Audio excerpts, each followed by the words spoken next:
Hello बच्चों, कैसे हैं आप सभी। आशा करता हूँ आप बहुत अच्छे होंगे। तो हमारा क्यूज़ का टाइम स्टार्ट हो चुका है। तो जीके में और मैं एक चीज़ आपको बताना चाहता हूँ, यहाँ पे रेलवे ग्रुप डी के जितने भी प्रीवियस ईयर्स एग्जाम में क्वेश्चन पूछे हैं वो सारे क्वेश्चन मैं कराने वाला हूँ। बहुत सारे बच्चे मुझे कमेंट कर रहे थे, सर कितने क्वेश्चन इसमें कम्प्लीटली आप करा पाएंगे। देखिए, इसका कोई अभी ये अनुमान नहीं है। जितने भी क्वेश्चन हैं मैं सारे कराऊंगा। जितने भी प्रीवियस ईयर्स क्वेश्चन में रेलवे की कोई भी वैकेंसी है उसमें पूछे गए वो सारे कराऊंगा मैं। अगर आपको वो सारे चाहिए तो पीडीएफ आपको मैं सबसे लास्ट में दूंगा। जब आप अपना रिवीजन करेंगे तो आपको मैं पीडीएफ प्रोवाइड करा दूंगा। हमारे टेलीग्राम चैनल को ज्वाइन कर लीजिएगा, वहाँ पे जाकर डायरेक्टली आपको पीडीएफ मिल जाएगी। तो चलिए, पहला क्वेश्चन है हमारा। देखिए, भारत का प्रवेश द्वार किस राज्य को कहा जाता है। मोस्ट इंपोर्टेंट क्वेश्चन है, एग्जाम में कई बार पूछा गया है। तो भारत का प्रवेश द्वार किस राज्य को कहा जाता है बच्चे। तो यहाँ पे आपके ऑप्शन है, ए है गोवा है, शिमला है, मुंबई है या दिल्ली है। चार में से एक आपको टिक करना है। तो सही आंसर हो जाएगा मुंबई। ऑप्शन नंबर सी आपका यहाँ पे करेक्ट हो जाएगा। बहुत सारे बच्चों ने जो सही जवाब दिया है, कम से कम 50% बच्चे ऐसे हैं जिन्होंने सही जवाब दिया है और 50% ऐसे हैं जिन्होंने गलत जवाब दिया है। तो आपको थोड़ा सुधरने की ज़रूरत है। जिन बच्चों ने गलत जवाब दिया है तो प्लीज़ आप थोड़ा सा धैर्य रखें और क्वेश्चन को अच्छे से पढ़ें। सबसे ज़्यादा दिक्कत बच्चे करते हैं, क्वेश्चन को अच्छे तरीके से नहीं पढ़ पाते। तो क्वेश्चन को अच्छे से पढ़ना है, तभी आपको आंसर देना है। जल्दबाजी में कोई भी आंसर आपको नहीं देना है यदि आपको अच्छे नंबर चाहिए तो। चलिए नेक्स्ट क्वेश्चन देख लेते हैं बच्चों। देखिए, नेक्स्ट क्वेश्चन है, ताजमहल किस नदी के किनारे स्थित है। कई बार एग्जाम में पूछा गया है। मोस्ट इंपोर्टेंट क्वेश्चन है, इस पर स्टार लगा लीजिएगा। मैं बार बार कहता हूँ आपको कि ऐसे क्वेश्चन को आप अपने फेयर में अलग से उतार के रखिएगा, इस तरीके से स्टार लगाकर उस पर रखिएगा। तो सही आंसर आपका यह होना चाहिए, गंगा होना चाहिए, यमुना होना चाहिए, गोदावरी होना चाहिए या कावेरी होना चाहिए। तो सही आंसर हो जाएगा आपका यमुना। ऑप्शन नंबर बी आपका यहाँ पे सही हो जाएगा। देखिए, ताजमहल जो है यमुना नदी के जो किनारे स्थित है और इसमें जो है यहाँ पे एक तो सफ़ेद संगमरमर, मान लिया यहाँ पे सफ़ेद संगमरमर से बना हुआ था और यहाँ पे ब्लैक संगमरमर से बनाने की योजना चल रही थी, लेकिन यहाँ पे वो बना नहीं था। इस तरीके से इनको चांदी के पुल से जोड़ने का यहाँ पे निर्णय लिया गया था कि इस तरीके से बनाएंगे। तो पहले सफ़ेद संगमरमर का और यहाँ पे ब्लैक संगमरमर का बनना था, लेकिन ये योजना पूर्ण नहीं हो पाई, यानी ब्लैक वाला नहीं बना था। तो यहाँ पे ये सफ़ेद जो है ताजमहल किस नदी पर बसा है, तो सफ़ेद संगमरमर का बना है, ये यमुना नदी पर बसा है। कई बार एग्जाम में पूछा गया। क्वेश्चन को बहुत अच्छे से पढ़िएगा, तभी आप यहाँ पे है। किसकी याद में बनाया गया था बच्चों, यहाँ पे मुमताज़ महल। मुमताज़ महल की याद में किसने बनाया था, शाहजहाँ ने बनाया था। तो ये बिल्कुल याद रख लेना आपको, शाहजहाँ ने बनाया था ये। कई बार एग्जाम में पूछा गया है किसने बनाया था, किसकी याद में बनाया गया था, तो शाहजहाँ ने बनाया था मुमताज़ महल की याद में। चलिए नेक्स्ट क्वेश्चन पे चलते हैं बच्चों। यहाँ पे देखिए, नेक्स्ट क्वेश्चन है आपका, मसालों की रानी किसे कहा जाता है। कई बार एग्जाम में पूछा गया है कि मसालों की रानी किसे कहा जाता है। तो काजू को कहा जाता है या किशमिश को कहा जाता है, इलायची को कहा जाता है और लाल मिर्च को कहा जाता है। चारों में से एक ऑप्शन आपको करेक्ट चुनना होता है यहाँ पे। तो सही आंसर आपका हो जाएगा ऑप्शन नंबर सी, यहाँ पे इलायची। इलायची को जो है मसालों की रानी कहा जाता है। कई बार एग्जाम में पूछा गया है, तो इसको आपको बिल्कुल नोट डाउन कर लेना है बच्चों। चलिए नेक्स्ट क्वेश्चन पे चलते हैं बच्चों। यहाँ पे और कई बार पूछा जाता है मसाले सबसे ज़्यादा कहाँ पाए जाते हैं, ये भी आपको याद रख लेना है। तो मसाले सबसे ज़्यादा कहाँ पाए जाते हैं, तो केरल। तो केरल भी आपको याद रख लेना है, क्योंकि कई बार एग्जाम में ये भी पूछा गया है। तो केरल भी आपको याद रख लेना है मसालों से संबंधित।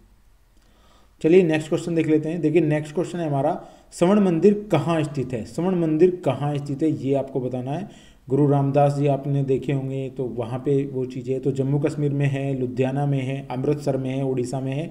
अपना आंसर कमेंट में जरूर बताइएगा, क्योंकि ताकि हमें भी पता चल पाए कि आप कितना सही कर पा रहे हैं।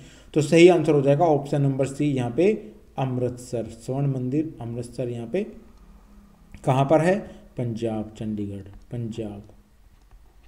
ठीक है, वहीं पर बाघा बॉर्डर है। बाघा बॉर्डर भी कई बार पूछा गया कहाँ पर है, तो वहीं पर बाघा बॉर्डर है।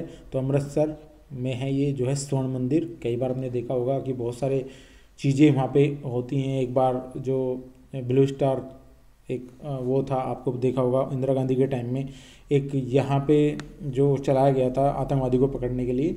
तो कई बार बहुत चीज़ें हैं, वो आपको मैं बताता रहूँगा साथ साथ। जैसे आप क्वेश्चन आएंगे उस तरीके से मैं आपको सारी चीज़ें क्लियर कराता जाऊँगा, ताकि आपके सारे क्वेश्चन यहाँ पे सही हो जाएं।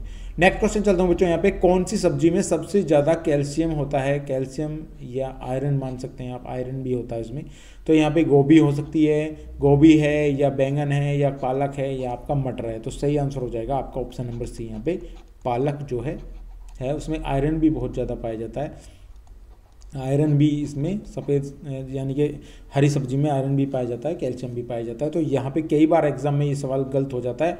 बच्चे ज़्यादातर पूछते हैं सर आयरन होना चाहिए था, यहाँ पे सवाल गलत हो जाएगा, तो कैल्शियम आपको यहाँ पे लगा देना है। चलिए बच्चों नेक्स्ट क्वेश्चन की तरफ चलते हैं। यहाँ पे देखिए नेक्स्ट क्वेश्चन है हमारा यहाँ पे, भारत में पहला फ़ोन कब लॉन्च किया गया था। देखिए पहला फ़ोन कब लॉन्च किया गया था, ये बहुत इंपॉर्टेंट है, क्योंकि आपको पता होगा आज का टाइम जो है टेक्निकल से संबंधित है।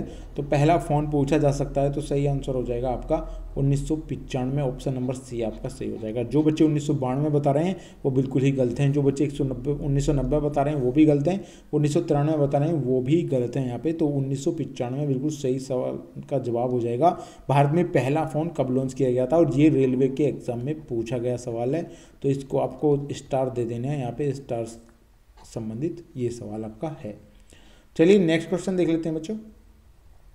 देखिए नेक्स्ट क्वेश्चन है हमारा, किस देश में सफ़ेद हाथी पाए जाते हैं। सफ़ेद हाथियों का देश किसे कहा जाता है। भारत में पाए जाते हैं, थाईलैंड में पाए जाते हैं, रूस में पाए जाते हैं, अमेरिका में पाए जाते हैं।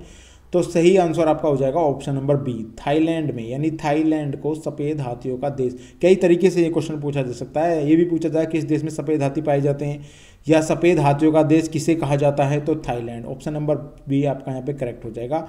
मोस्ट इंपॉर्टेंट सवाल है, यहाँ पे इसमें स्टार लगा के जरूर लिखिएगा बच्चों।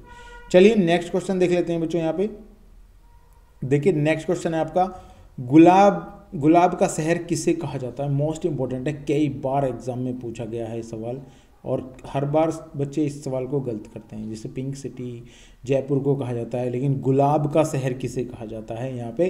तो सही आंसर आपका पंजाब होगा, या चंडीगढ़ होगा, बनारस होगा, लखनऊ होगा। कमेंट में आप क्या लिख रहे हैं, तो सही आंसर है ऑप्शन नंबर बी, चंडीगढ़। तो चंडीगढ़ को गुलाब का शहर कहा जाता है। मोस्ट इंपॉर्टेंट है एग्जाम के पॉइंट ऑफ व्यू से, कई बार ऐसे सवाल गलत हो जाते हैं, क्योंकि गुलाबी शहर, पिंक सिटी यहाँ पे लगा देते हैं जयपुर। जयपुर भी याद रख लेना है आपको, कि अगर पिंक सिटी आए या गुलाबी शहर आए, गुलाबी शहर तो आपका जयपुर होगा, जयपुर, और अगर गुलाब का शहर आए तो चंडीगढ़ होगा। ये बिल्कुल ये कन्फ्यूजन वाले सवाल हैं, तो इनको आपको स्टार गिर के नोट डाउन जरूर कर लेना चाहिए अगर आपको अच्छे नंबर लाने हैं तो। अब नेक्स्ट क्वेश्चन पे चलते हैं बच्चों। नेक्स्ट क्वेश्चन है, सबसे तेज बढ़ने वाला पौधा कौन सा है। तो सबसे तेज बढ़ने वाला पौधा कौन सा हो सकता है।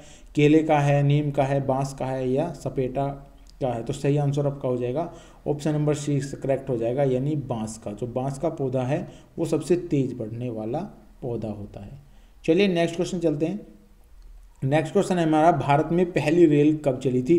तो ऑलरेडी पहले भी मैं इसे डिस्कस कर चुका हूँ। तो सही आंसर आपका हो जाएगा 1853 में। सही ऑप्शन नंबर डी हो जाएगा। कहाँ से, मुंबई से थाने के बीच, मुंबई से थाने के बीच, थाने के बीच कितना चली थी, 34 किलोमीटर, 34 किलोमीटर चली थी। तो मोस्ट इंपॉर्टेंट आपका रहने वाला ये सवाल, कई बार मैंने एग्जाम में बताया था। जैसे ही आपको ये सवाल आना चाहिए माइंड में, एकदम होना चाहिए कि यहाँ कहाँ से कहाँ तक चली थी, कितने किलोमीटर चली थी, ऑटोमेटिक आपके माइंड में क्लिक कर जाना चाहिए, तभी आपकी तैयारी मानी जाएगी। अन्यथा आप कुछ नहीं पढ़ रहे हैं, सिर्फ अपने टाइम बर्बाद कर रहे हैं, तो टाइम बिल्कुल भी बर्बाद ना करें। एक एक चीज़ को जोड़ते हुए चलें, कड़ी की तरह मैं आपको पढ़ा रहा हूँ, जिससे आपको सारी चीज़ें कवर हो जाएं। तो गाइस ये थे आज के हमारे टॉप 10 क्वेश्चन जो मोस्ट इंपॉर्टेंट थे, जो आपके एग्जाम में बहुत ज़्यादा हेल्प करेंगे। तो आने वाली वीडियो के लिए चैनल को सब्सक्राइब जरूर कर लीजिएगा, जिससे कि ये वीडियो आप तक पहुँच जाए। Thank you for watching this video.